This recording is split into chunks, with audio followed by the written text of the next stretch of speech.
गुलबर्गा शहर से एक बड़ी खबर आ रही है। 25 साल नौजवान का मर्डर होने का मामला देखा गया। बताया जा रहा है कि सिगरेट के डब्बे चोरी करने की वजह से उसको एक रूम में बंद कर टॉर्चर किया गया। घर वालों का कहना है कि हॉस्पिटल ले जाते वक्त उसकी मौत हुई है। घर वालों ने हॉस्पिटल के सामने रोड बंद कर प्रोटेस्ट किया।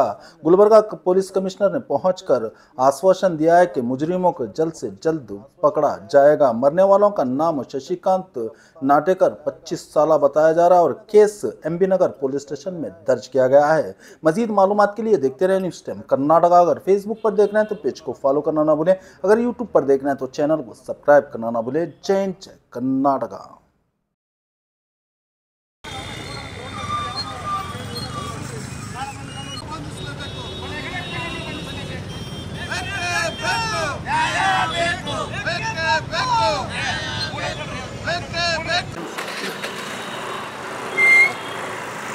ನಿನ್ನೆ ಬೆಳಗ್ಗೆ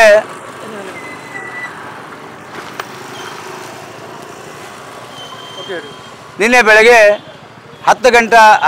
10 ಗಂಟೆ ಸುಮಾರಿಗೆ ಶಶಿಕಾಂತ್ ಎಂಬ ಯುವಕನಿಗೆ, ಒಬ್ಬ ದಲಿತ ಯುವಕನಾದ ಶಶಿಕಾಂತ್ ಎಂಬವನಿಗೆ ಮಲ್ಲಿಕಾರ್ಜುನ್ ಸಂತ್ ಅಂತಕ್ಕ ಅವರ ಮಗ ಚಂದ್ರಕಾಂತ್ ಪಾಟೀಲ್ ಎಂಬವರು ಮತ್ತು ಅವರ ಜೊತೆ ಸಂಗಡಿಗರು ಅವನು ಬ್ಲಡ್ ಬ್ಯಾಂಕಿನಲ್ಲಿ, ಕಲಬುರಗಿ ಬ್ಲಡ್ ಬ್ಯಾಂಕಿನಲ್ಲಿ ಬೆಳಗ್ಗೆಯಿಂದ ಸಾಯಂಕಾಲ ತನಕ ಕೂಡಿಸುವಂದು ಹೊಡಿ ಬಡಿ ಮಾಡಿ ಸಾಯಂಕಾಲ 6 ಗಂಟೆ ಸುಮಾರಿಗೆ ಅವ್ರ ಪಾಲಕರಿಗೆ, ಅವ್ರ ತಂದೆ ತಾಯಿಗೆ ಫೋನ್ ಮಾಡ್ತಾರೆ, ನಿಮ್ಮ ಮಗನಿಗೆ ಹೊಡಿ ಬಡಿ ಮಾಡಿದ್ದೀವಿ, ಅವನು 1,40,000 ರೂಪಾಯಿ ಸಿಗರೇಟ್ ಕದ್ದಾನ, ಅದಕ್ಕೋಸ್ಕರ ಅವ್ನಿಗೆ ಕರ್ಕೊಂಡು ಹೋರಿ ಅಂತಕ್ಕಂಥ ಫೋನ್ ಮಾಡಿದ ತಕ್ಷಣ ಇವ್ರ ತಂದೆ ತಾಯಿ ಪಾಲಕರು ಎಲ್ಲರೂ ಕೂಡಿ ಆ ಬ್ಲಡ್ ಬ್ಯಾಂಕಿಗೆ ಹೋಗ್ತಾರೆ. ಅಲ್ಲಿ ಅವನು ಭಾಳ ಅಸ್ತವ್ಯಸ್ತವಾಗಿರೋದ್ರಿಂದ ಅವನಿಗೆ ಕರ್ಕೊಂಡು ಬರ್ತಕ್ಕಂಥ ಸಂದರ್ಭದಲ್ಲಿ ಮಧ್ಯೆ ಅವರು ಒಂದು ಬ್ಲಡ್ ಬ್ಯಾಂಕಿನ ಸ್ವಲ್ಪ ಮುಂದುಗಡೆ ಬರ್ತಕ್ಕಂಥ ಸಂದರ್ಭದಲ್ಲಿ ಅವನು ಬಿದ್ದು ನಡಿಲಕ್ಕೆ ತಾಳ್ನಿಲ್ಲದೆ ಬಿದ್ದು ಅವನು ಪ್ರಾಣ ಬಿಡ್ತಾನೆ. ನಂತರ ಎಂ.ಬಿ. ನಗರ್ ಪೊಲೀಸ್ ಸ್ಟೇಷನಲ್ಲಿ ಒಂದು ಪ್ರಕರಣ ದಾಖಲಾಗ್ತದೆ. ಪ್ರಕರಣ ದಾಖಲಾದ ತಕ್ಷಣ 4 ಜನರನ್ನು ಬಂಧಿಸಿದ್ದಾರೆ ಅಲ್ಲಿ ಮಾಡ್ತಕ್ಕಂಥ ಕೆಲಸಕ್ಕಾಗಿ. ಆ ಮಾಡ್ತಕ್ಕಂಥ ಕೆಲಸ ಯುವಕರಿಗೆ ಬಂಧಿಸ್ಯಾರ.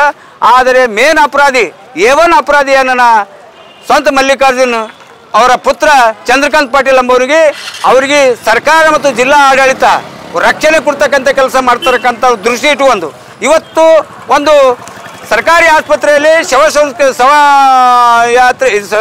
ಶವ ಸಂಸ್ಕಾರ ಮಾಡ್ತಕ್ಕಂಥ ಒಂದು ಪರಿಶೀಲನೆ ಮಾಡ್ತಕ್ಕಂಥ ಜಾಗಕ್ಕೆ ಬಂದಾಗ ಯಾವುದೇ ಪೊಲೀಸ್ ಅಧಿಕಾರಿಗಳು ಇರದೆ ಇಲ್ಲಿ ನಮ್ಮ ಸಮಾಜದ ಮತ್ತು ಎಲ್ಲ ಸಂಘಟನೆಯ ನಾಯಕರು ಕೂಡಿಕೊಂಡು ಕೆಲವು ಆಫೀಸರಿಗೆ, ಪೊಲೀಸ್ ಅಧಿಕಾರಿಗಳಿಗೆ ನಾವು ಮಾಹಿತಿ ಕೊಟ್ಟಾಗ ಅವರು ಯಾವುದೇ ಮಾಹಿತಿ ಸರಿಯಾದ ರೀತಿಯಲ್ಲಿ ಕೊಡಲಾರದೆ ಹಾರಿಕೆ ಉತ್ತರ ಕೊಡ್ತಕ್ಕಂಥ ಸಂದರ್ಭದಲ್ಲಿ ನಾವು ಇವತ್ತು ಸರ್ಕಾರಿ ಆಸ್ಪತ್ರೆ ಎದುರುಗಡೆ ಒಂದು ರಸ್ತಾ ರೋಕ್ ಮಾಡ್ತಕ್ಕಂಥ ಸಂದರ್ಭದಲ್ಲಿ ಇಡೀ ಪೊಲೀಸ್ ಇಲಾಖೆ ಇಲ್ಲಿ ಜಮಾ ಆಗಿ ಇಲ್ಲಿ ಏನು DCP ಮೇಡಮ್ ಬಂದಳ, ಆ DCP ಮೇಡಮ್ ಸರಿಯಾದ ಮಾಹಿತಿ ನಮಗೆ ಕೊಡದೆ ನಾನು ಬಂಧಿಸ್ತೀನಿ, ನಾವು ಹಾರಿಕೆ ಉತ್ತರ ಕೊಡ್ತಕ್ಕಂಥ ಕೆಲಸ ನಾವೇನು ಕೇಳಿದ್ರು ಅದಕ್ಕೆ ಸರಿಯಾದ ಉತ್ತರ ಕೊಡಲಾರದೆ ಮೌನವಾಗಿದ್ದು ಮತ್ತು ದರ್ಪದಿಂದ ವರ್ತಿಸೋದ್ರ ಜೊತೆಗೆ ಇವತ್ತು ಒಬ್ಬ ದಲಿತ ಯುವಕನ ಕೊಲೆ ಆದರೂ ಕೂಡ ಮತ್ತು ಇದರಂತೆ ಕಲಬುರಗಿ ಜಿಲ್ಲೆಯಲ್ಲಿ ಹಲವಾರು ಕೊಲೆಗಳು ದಿನನಿತ್ಯ ನಡೆದರೂ ಕೂಡ ಜಿಲ್ಲಾ ಪೊಲೀಸ್ ಅಧಿಕಾರಿಗಳು ಇಲ್ಲಿ ಬಹಳ ನಿರ್ಲಕ್ಷ್ಯತನ ವಹಿಸಲಾಗ್ತಾರೆ ಮತ್ತು ಜಿಲ್ಲಾ ಉಸ್ತುವಾರಿ